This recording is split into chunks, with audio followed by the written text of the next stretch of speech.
Select King. It's a pleasure to speak on this bill, which we all support. Quite frankly, it's a no-brainer. I'd like to acknowledge the Honourable Amy Adams for the large amount of work that she carried out on this important piece of legislation, which was referred to the Justice Select Committee last year.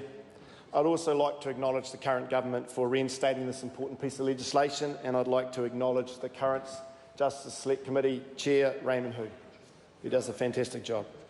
As part of this current Parliament's Justice Select Committee, I've heard some pretty convincing and emotional submissions from people grossly affected by these outdated laws. Quite frankly, this legislation is well overdue. It allows people that have previously been convicted of specific sexual acts that in our modern society are now not considered criminals to stand before us and declare that they are conviction-free. This fact is very important for many men we've heard from. In my view, it's pointless having offences such as these removed from the statute book without having this expungement legislation to accompany it. We have heard some harrowing submissions from members of the public about how this has affected their lives, and I want to recount one particular story which stuck with me.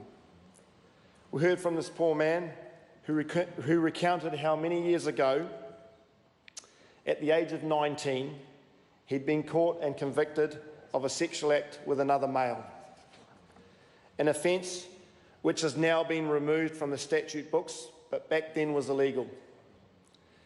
He had been employed in a chosen profession, which I won't disclose for privacy reasons, for over 30 years, very successfully.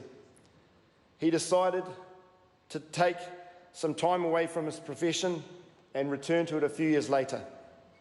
On returning, he applied for 2 different jobs, and he would have been successful, but for a refusal due to failing to pass the background checks based on his prior conviction.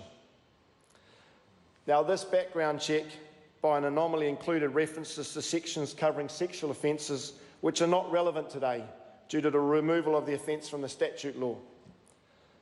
Ultimately, he was devastated by this, and it eventually led to suicide attempts and a very low point in his life. I felt that there was no one in that select committee room that day that did not feel this man's pain. It's one of the reasons why I became a politician, to help right the wrongs. Accordingly, we support this very worthwhile and life-changing legislation.